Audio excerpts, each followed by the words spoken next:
In this video, I want to explore using the Thread.Sleep method to create some simple text-based animations in our console applications. So we've seen Thread.Sleep before. We used it in the maze game, and we learned that we could give it a specified number of milliseconds, and what it would do would be to suspend the current thread that our code is running on for that many milliseconds. So let's flip over to a console application that I've got set up here. This is just a .NET Core console application. And let's throw Thread.Sleep in here to see it in action again. So I'm going to bring in the system console namespace so that I can do some console things without having to say system.console. So here, let's say this is the animations demo. Let's print out hello and goodbye. And we will add a delay in between these in a second. Let's just finish the rest of our boilerplate and say press any key to exit.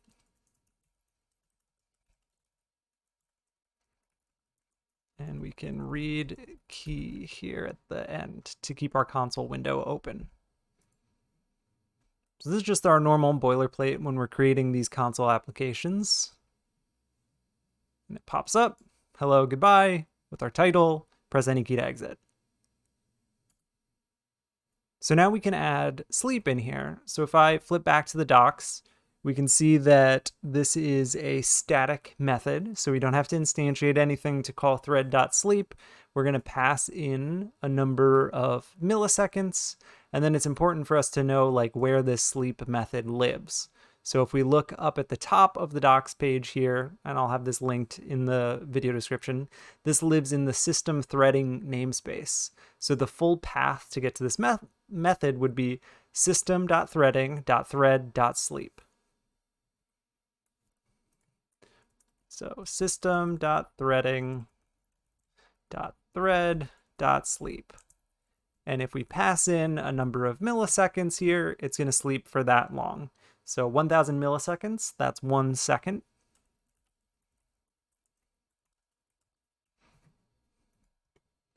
So we should see hello show up, and then a second later, goodbye, and press any key to exit.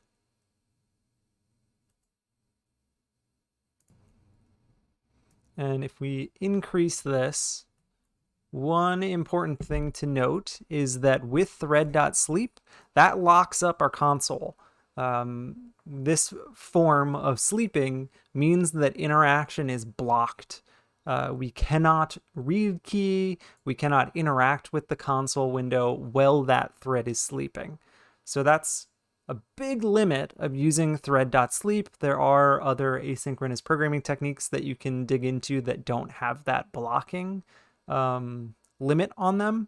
But even with that limit, we can create some pretty simple animations. Like you can imagine, instead of displaying hello, goodbye, we could make the text hello blink by displaying the text, waiting, clearing the screen, waiting, displaying the text, waiting, and so forth. So let's do that. And before we do more thread sleeping here, let's bring in the system threading namespace so that we only have to say thread.sleep. We don't have to say the fully qualified name path. So using system.threading. All right, so this was our initial demo. I'm going to comment this out. And we're primarily going to be working in the program class using the main method. This is not what we normally do when we're making a large application. We often want to keep as much out of here as possible.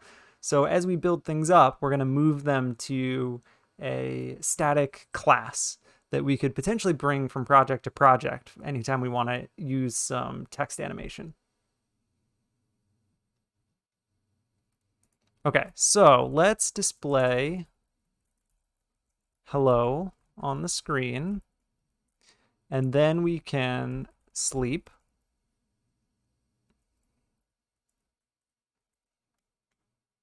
And then we can clear. and then Thread.Sleep.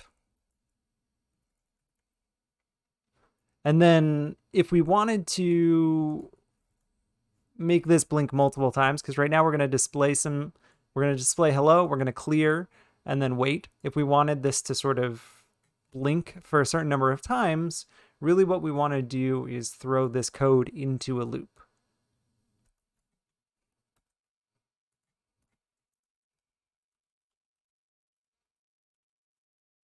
So let's say we want to blink 10 times. So now we're going to write hello, wait for half a second, clear, wait for a tenth of a second, and then we're back up at the start because we're using a loop. So we're going to display hello again, wait, clear, wait, display hello, wait, clear, wait, and this will give us a blinking effect.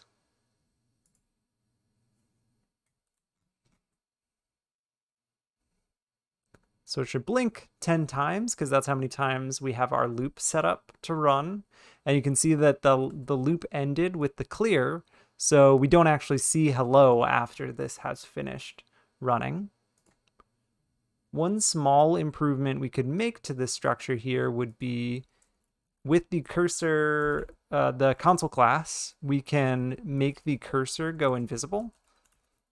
So the cursor is the blinking cursor that you see wherever the end of the text is in our console.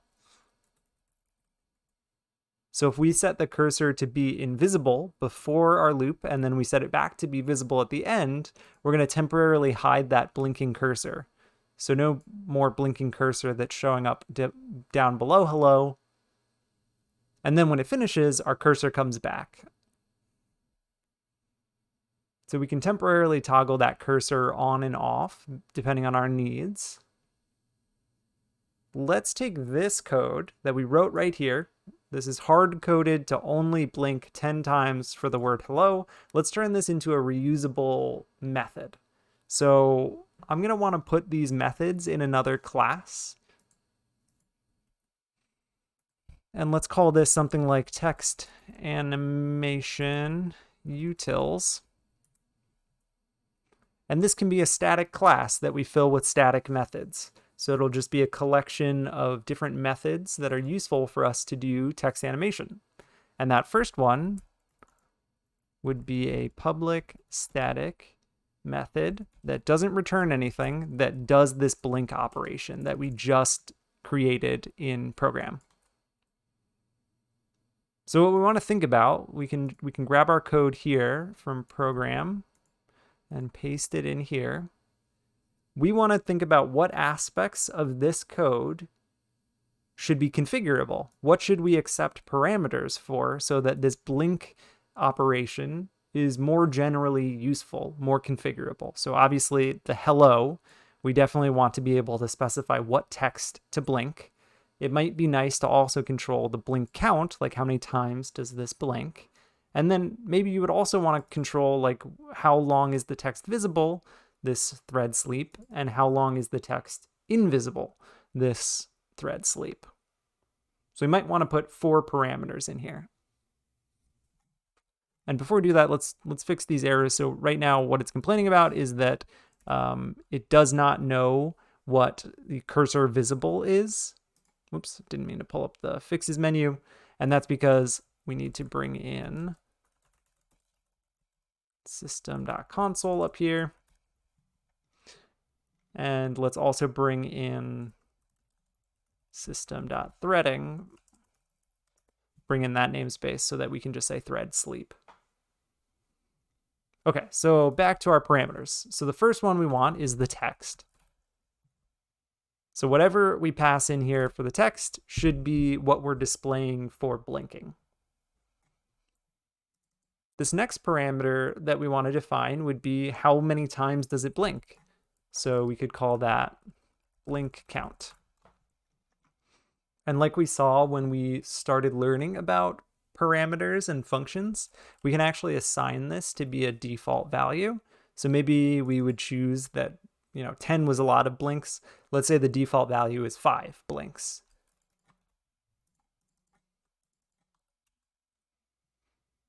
So we should have something here that we could potentially now use in our program and configure it. So let's try configuring it, and then we'll come back and add those last two parameters that we talked about. So we can comment this out,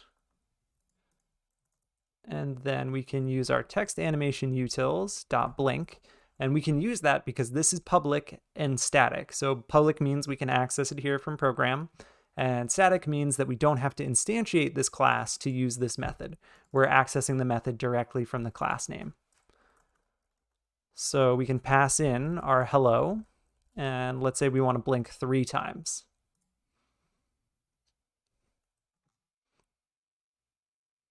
Three blinks, and then it goes off. We could configure that to be 5 blinks. 2, 3, 4, 5.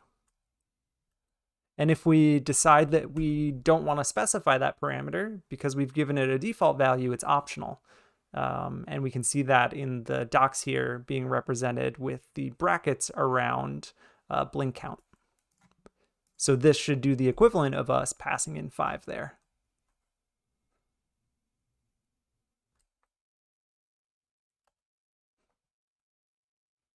So let's head back to blink here. So it might be good for us to add in the on time and the off time.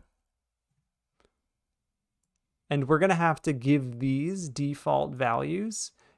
Basically, once you start assigning default values, you can't have required parameters that don't have default values after them. So we need to give this a default value. Let's try, I think the blink could maybe be 500 for how long the text is visible, and then maybe let's have it off for 200 milliseconds. Let's see how that looks. So on time here and off time.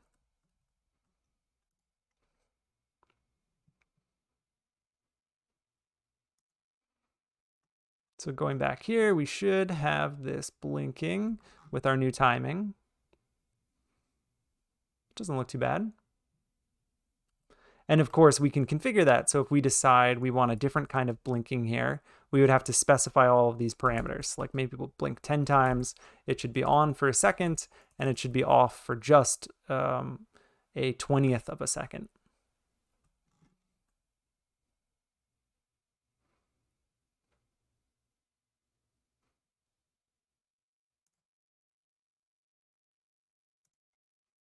So we've taken the code that we wrote here and turned it into a reusable method. We've got this configurable blink animation that we can drop into our projects.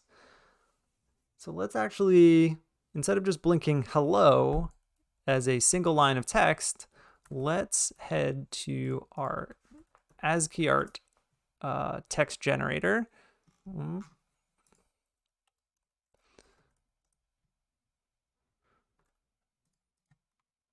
And get hello in a cooler font that we can bring in here for our blink.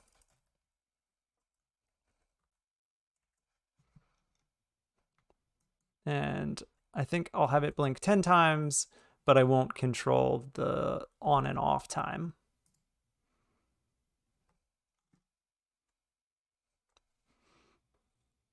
That's looking pretty cool.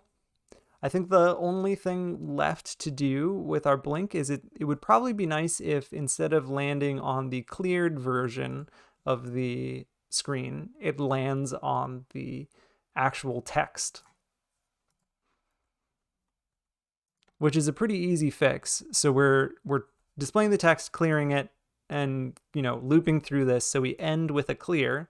What we can just do is at the very end, rewrite out our text. So now, if we change this to maybe 3 blinks, it should blink on and off, and then stay with the text on.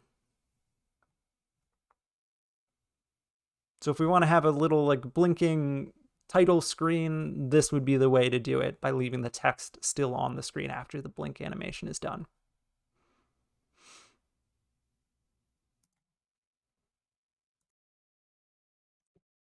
First animation done. Let's do another animation here. So another common thing, or another easy thing for us to do would be to have some kind of text, like maybe it's a programming quote here. Some sort of like words of wisdom. And we want this to print out, not all at once, but as if someone were typing it. So we would print out the W, then the O, then the R, the D, the S, the space. So we want to loop through this text, and we want to display each character one at a time with a delay after each character. And let me grab a quote that I have off screen here. So I'm going to use a verbatim string so that I can add some new lines in here. And then I have a quote from Joyce Wheeler that I quite like about sometimes it is better to leave something alone, to pause, and that's very true of programming. And so this is often my advice when folks are struggling with a problem in programming is like, get up, take a walk, go take a shower, take a break, do something else. And when you come back, you'll have fresh eyes and you'll be better able to solve whatever you're struggling with. So let's have this quote display out character by character. So with strings, we can ask for their length. This, much like an array, will tell us how many characters are in this string. And we can also, when we have a string, use the square brackets to grab something at an index in the string. So if I just print out programming quote 0, that is going to give me my W. Oh, and I've still got the blink running, so let's, we can see our W here printing out, but let's also comment out the blink for the moment.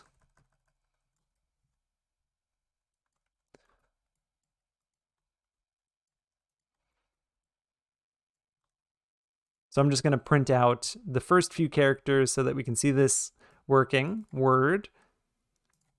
And what we want to do is do our Thread.Sleep between each of these characters for however many milliseconds we decide. And we should probably make this right instead of right line so that they're all showing up on the same line.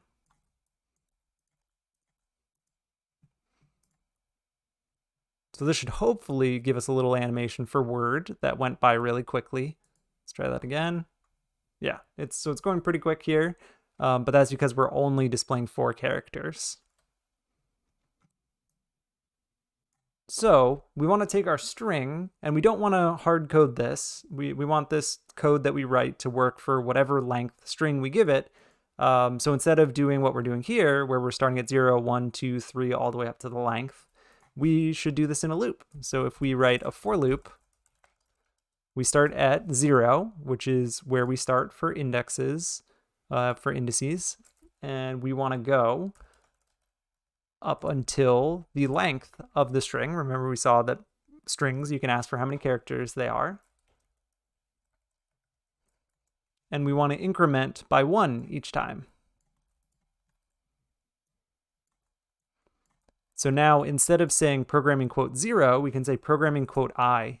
So it'll print out whatever character we're on in our loop, and then we will sleep for 100 milliseconds. And then it'll pick back up after the thread wakes up, write the next one, sleep for 100 milliseconds.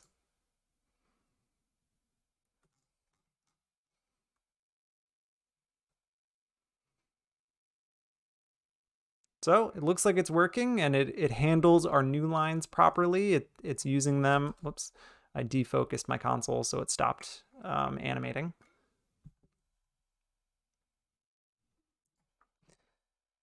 And actually what you saw there with the console closing was because I pressed a key to focus back in on my console, that was saved up and then applied down here at my right line after all of this code finished executing. So those key presses are building up in a queue, and then they are processed when we do a read key. So we probably want to handle that situation too when we're thinking about improving this code. But what we've got works. So we're looping through a string and we're displaying character by character. So we can just do the same process. We've worked out how to do this animation for this string. And we want to do the same process we did with our blink, where we moved it to a reusable method. So I'm going to cut that code, and I'm going to come in here and create a public static void animate typing method here, and paste in our code for reference. So when we're thinking about this code, again, we want to think about what should we generalize? What would be useful as parameters? So clearly, programming quote, we need a string parameter here. That's the text that we're going to animate typing through. So I'm going to put that in here in place of programming quote. And then the other parameter that would be useful for us to have is this delay. So it might be nice to have some things that type quickly and some things that type slowly inside of our console applications. So let's create a int delay, and we can also set this to a default value. I thought that 100 milliseconds was a bit too slow, so maybe this will be a better default value, 25 milliseconds. So we can save this, flip back, and then let's try using our text animation utils .animate typing for the programming quote. And let's leave off the delay. Let's see how 25 milliseconds looks. That's not too bad. But of course, we have complete control over that. So if I want to make it 1 millisecond delay and have super fast typing, that's possible. Or if I want it to be excruciatingly slow, I could make it 1000 milliseconds. And I am not going to punish you all by watching all of this playthrough.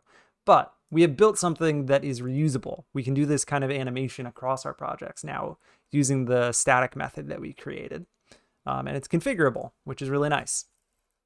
So maybe this quote we want to display a little bit more slowly than our default value. Maybe we want to use 50 milliseconds here.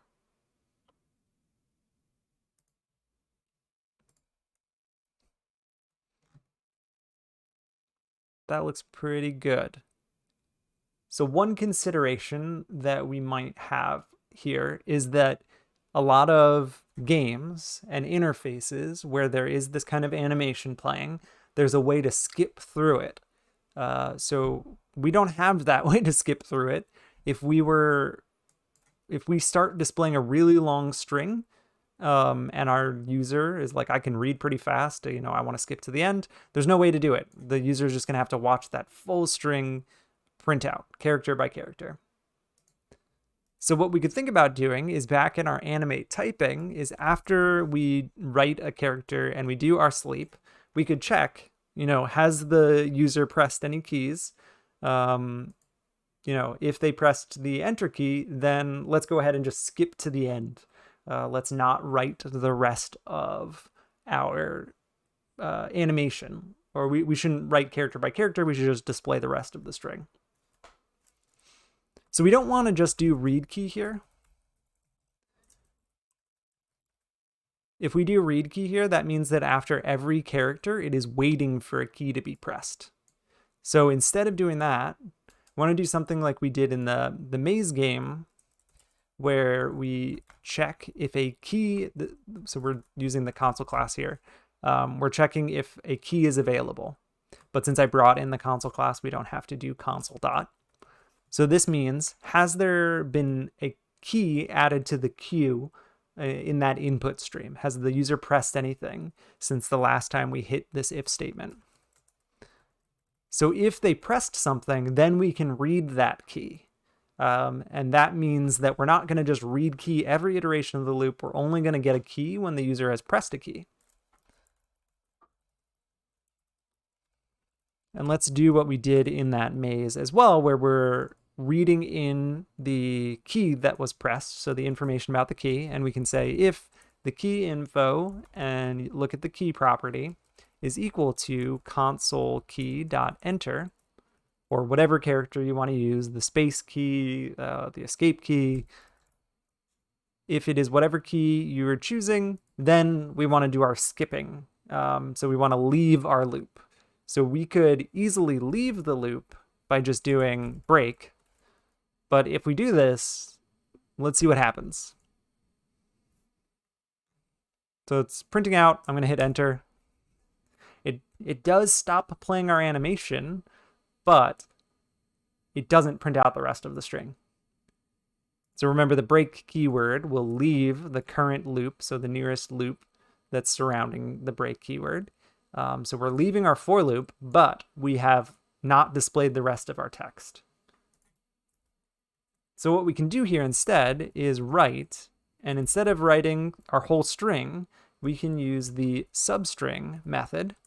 So the substring allows you to, here you can read from the documentation, get a substring from the string. So get a part of the string.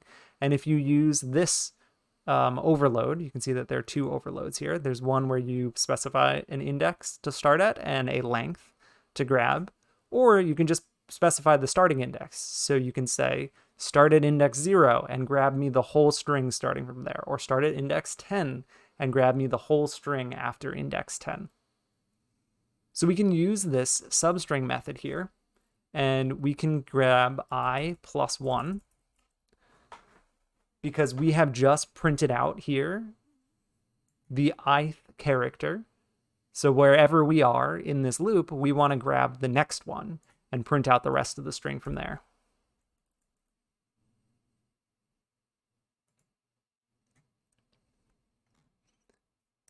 So now if I hit enter, it does print out the rest of the string immediately. I'll show you that one more time. Enter, print out the rest of the string.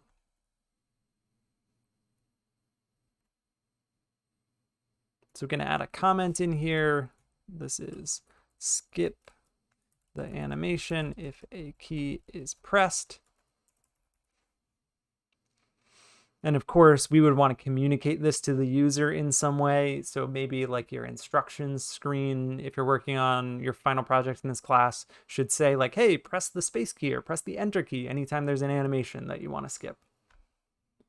And you could do that same logic for the blink. It's the same thing of breaking out of the loop when the enter key has been pressed.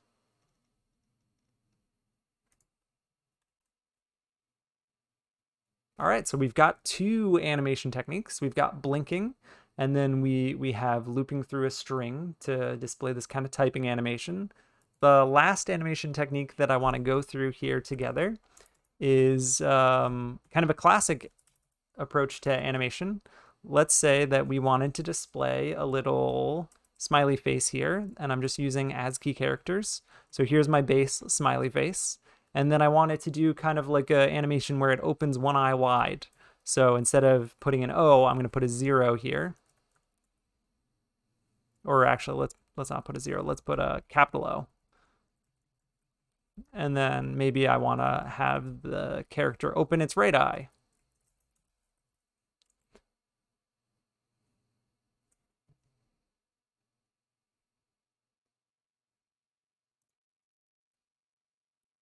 So animation, classic animation technique is to display what are called keyframes in a sequence. And often you will use an animation tool to kind of blend between the keyframes. We don't have that in the ASCII world, but you can imagine we could create an animation where we display this, and then we clear the screen, and in the same spot we display this, and then we clear the screen, and then in the same spot display this, and we'll get this little goofy ASCII smiley face that is sort of winking its eyes at us or opening its eyes at us.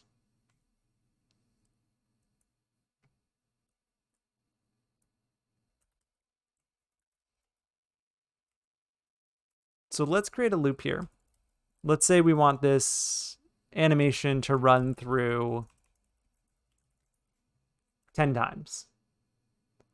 And what we can do is right line and display our first frame. And I'm going to copy and paste this and get our second frame and our third frame in here. And we don't want to do these all back to back. We want to have our Thread.Sleep happening in between each of these. So maybe we want 100 milliseconds between each of these. And we also need to, after we wait, before we sort of like draw the next one, we need to go ahead and clear. So clear the screen, draw the first frame, sleep, clear the screen, replace it with that second frame, sleep, clear, third frame, sleep.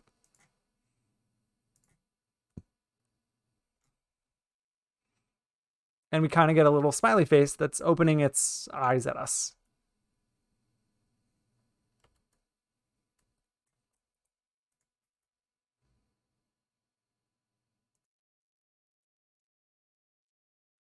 So this is great.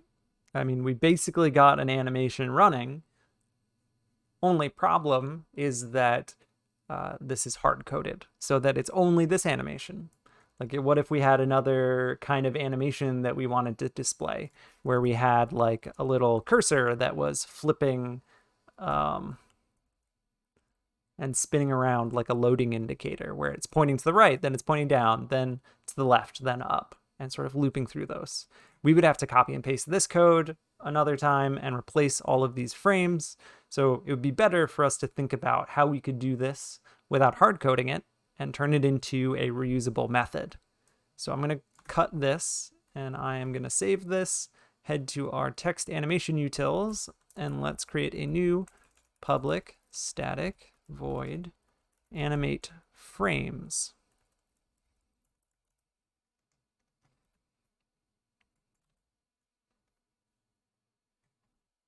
So what we want to do is have some way that we can pass in the frames, and we can display them one at a time.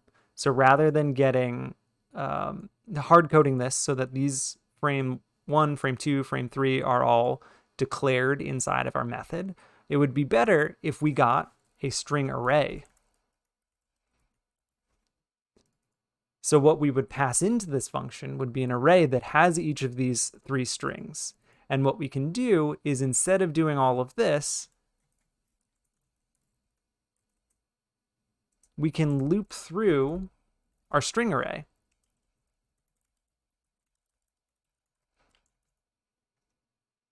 So we can use a for each loop. We could also use a for loop like we did up here. So for each string that we have in this array of strings, we can write out, we can clear, and we can write line the frame, and then we can do our Thread.Sleep. So when we get an array that has these 3 things in it here, rather than having to write out all of the frames and their clear write line sleep that's associated with the frame, we can just loop over our string and do this repeated logic. Oops, forgot to put 100 milliseconds here. And this should now display our animation. And it should display it 10 times, just like we were doing before. So let's pause with this, filling out this method, and let's test it out. So if we go back to here, we can call text animation utils .animate frames, and we want to pass in an array of frames here. So let's create our frames array, and that is just taking each of these strings that we want to display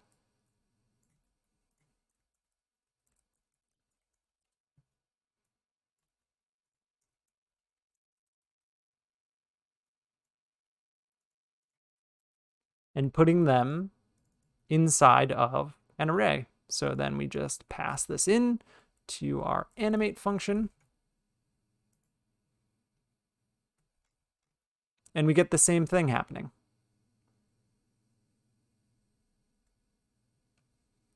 And this makes it really easy if we decide like, oh, you know what? It would be cool if there's one more frame in between here where the little character opens both of its eyes. So it kind of opens its left eye, then both of them, then closes its left eye, and then repeats where both eyes are closed. Or, you know, not closed, they're just open versus slightly more open.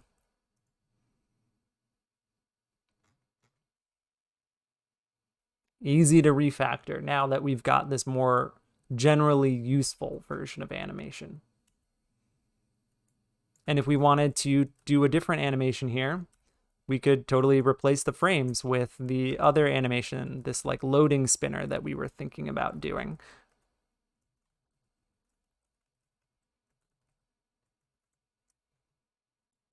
Oops, this should be a lowercase v.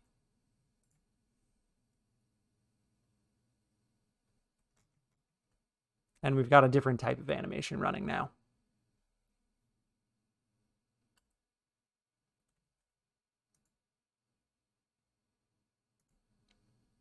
So now that we've got a basic version working, it would be nice to think about what aspects of this would be good to make configurable. So right now, we have it hard-coded to always repeat this animation 10 times. So it would be good to say, oh, let's have a repeat count here. And maybe 10 is too many as the default value. I'm going to set it to 5. And then there's also this delay here that we've got. Maybe that would be good to have as a parameter here. And we could set that to maybe 100 milliseconds was pretty good. So now whoever's setting up this animation can choose how long each frame is displayed with the delay and how many times the whole animation repeats with the repeat count.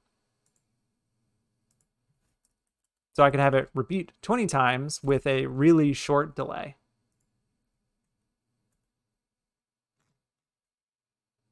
And now this goes crazy, trying to animate very quickly.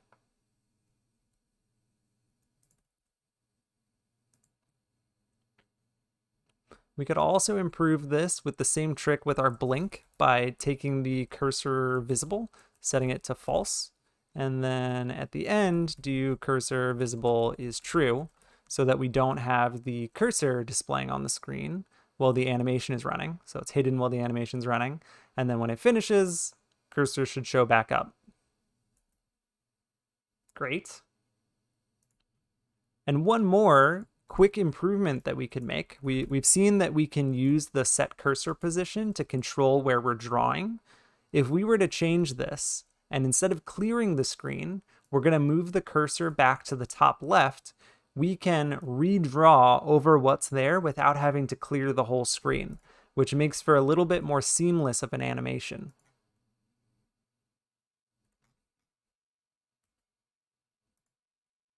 So now it's running super fast. Let's go